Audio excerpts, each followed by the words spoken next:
The Steam machine isn't out yet, and the latest news is showing that it's going to be pushed to later this year. But in the meantime, I needed to find the way to make my PC into a console. If you're new here, I'm not a PC gamer and I never really was growing up. I built my first PC just last year in January, and after struggling to get any use out of it throughout the year, I ended up pumping more money into it. It's completely the opposite of what I would recommend that you ever do. And well, now that I'm building my library, I realize that I'm still not a PC gamer. And by PC gamer, I mean the desk setup with the fast responsive mouse, the wooden keyboard, and the specialized mouse pad. That whole thing is just not for me. Instead, I prefer the simplicity of gaming on a console. So for now, I have a living room PC console hybrid, which you can see right over there. I'm still using the Lian Li A4 H2O PC case. That's an SFX case that fits in my media console without it looking too far out of place. In terms of volume, it probably takes up just as much space as my PS5 Pro. In terms of operating system, there were a few options, and in my research, I found that Bazzai is the most popular option for my purpose. But I went through all of the installation instructions, and honestly, I'm not dumb, but I am lazy. Reading over the instructions, it just seemed more complicated to me than the workaround that I'm using instead. Essentially, Bazzai was installing another OS so that you can boot into Bazzai and then having the ability to still dual boot into Windows. If there are any benefits that I am missing by not going with Bazzai as a living room PC, let me know down in the comments. But that's honestly just roughly how I understood all of that to work. What I did instead was keep Windows and just launch into SteamOS Big Picture mode straight off the PC booting. I did have to change a couple settings within Windows login, which is definitely not the way to go if you have sensitive information on your PC. Mine is just working as a console right now, so I do no work and I don't keep any documents in it other than the games that I have installed, which allows me to let Windows auto log in into a local profile, which then auto launches SteamOS Big Picture mode, giving me a console-like experience really similar to my PS5 straight from launch by going straight to that SteamOS library. From here, I can use my controller just as I would with a console to navigate to any game that I want to play. The launch time is quite a bit longer than I would like, but in my experience, that's just my PC and not really the process that I'm using. I've had other mobiles that are a little bit faster, but the Asus one that I'm using right now is just a little bit slower. The time to get to my library still allows me to go and get the controller, turn on the TV, and change the input to the right channel, which you'll notice is the first non-console-like experience from using a PC. With my current process, I've lost the ability to use control to wake. I also have no CEC compatibility with the PC. CEC stands for Consumers Electronic Control, which is a feature that HDMI basically tells your TV to change it to that channel. This is how all of your devices like your Apple TV, PS5, and Nintendo Switch will work with the TV to automatically change it to whatever system you turn on. If you're in the tech community, you already know that no modern graphics card supports this, and it's a hurdle that Valve had to get over to make the Steam machine do the same thing. There are adapters that could probably cost $50 to $100, but remember I said that I'm lazy.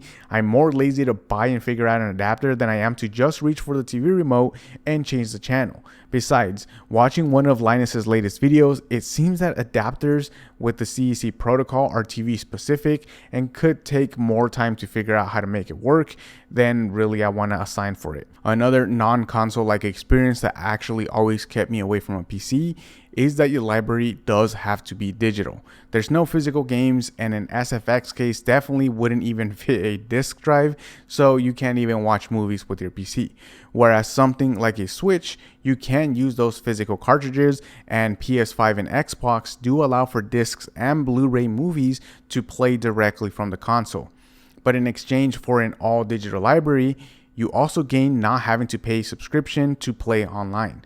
The subscriptions are pretty expensive if you're not used to paying them, but in the grand scheme of things, you probably would still come out on top with an online subscription plus buying physical games. So the cost is probably going to be a wash overall on whether you go with a PC or a console. I would even say that if you have games that you want to play on PC Game Pass or the extra tier on PlayStation or Switch Online, those subscriptions are probably going to be worth it in the long run. At $16.50 a month, or way less for something like Switch Online, you get a huge library of games. Again, only if you do game a lot and you plan to play a lot of the ones on that subscription. I canceled mine because I was spending too much time completing a single game, and basically that single game was slowly kind of racking up the numbers up to like $70 for it, and only for me at the end of finishing the game or at the end of those few months not really owning it. Switch Online is going to be the least expensive though, but their catalog is going to be mainly retro games.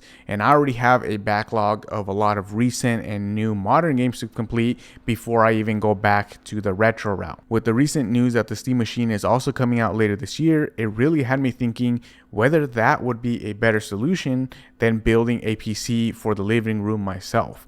After all, it is meant to be console-like, but compete in the SFX market as well, rather than the console market. This is really meant to be taken as it will likely cost closer to an intro-level PC than an intro-level console. In other words, it is going to be more expensive.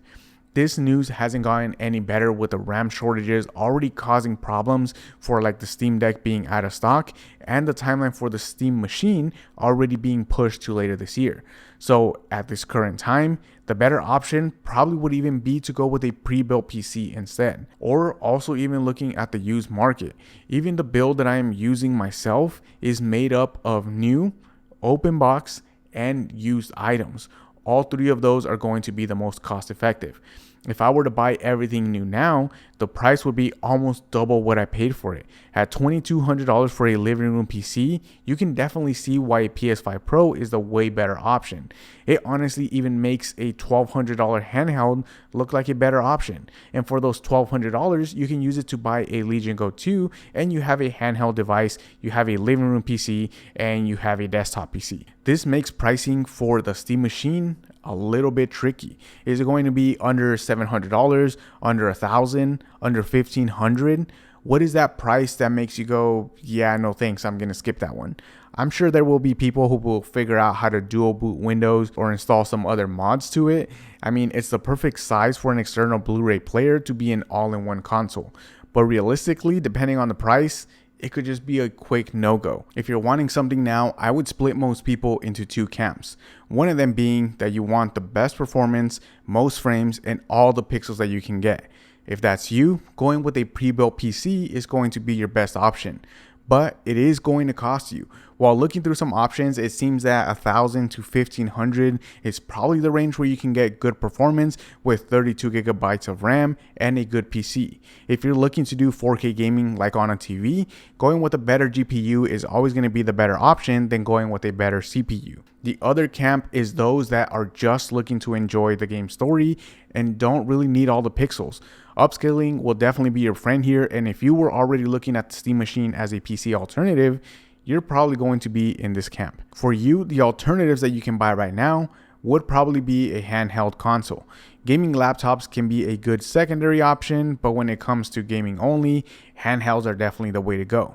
The budget range here can vary anywhere between $500 to $1,000. I have only used one Windows handheld, one SteamOS handheld, the Switch, and the PlayStation Portal.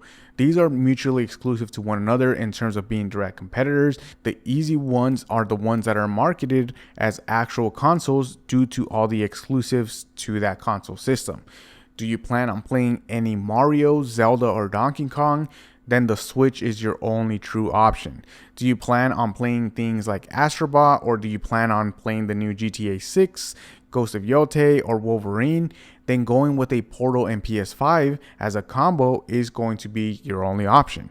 But if you're looking at the Steam Machine as your primary alternative for a living room gaming PC, I'm guessing you already have a Steam library. And luckily, this is where the market really starts to open up. The competition also opens up to a range of offerings, which again, to me, splits it up into two different camps of people. The Pixel Peepers are going to be looking closer to the $1,000 range for that handheld, whereas everyone else can probably get closer to the $500 range. Top competitors here are going to be the Legion Go, the ROG Ally, and the Steam Deck. All three of them have a range of offerings, from the low end offering less performance, where the high end offers more features and more performance. The Steam Deck and Legion Go 2 are the only two with OLED screen, while the ROG Ally X has the closest ergonomics to a true gaming controller. If you're not pixel peeping, you can't go wrong with any of the options.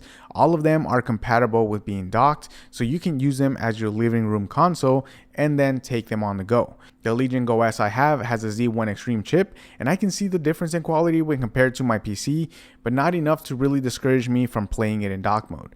After looking at how much I spent on my PC, and on top of that the Legion Go S, I realized that I could have probably gotten away with just my Legion Go 2. Which I do have a dedicated review of coming in the near future, so make sure you get subscribed for that. It is also on Windows, and if you just tell me to install Bazzite or SteamOS on it, refer to around this time here in the video on how I feel about that. If you are in the camp of liking things to be easy by default, make sure you get subscribed. All of my setups and setup tips are for casual users like you, and let me know in the comments which handheld gaming device are you using right now, or are you most looking forward to in the near future. That's all I have for you today. Thank you for watching. Click here to watch another one of my videos, and I will catch you in the next one.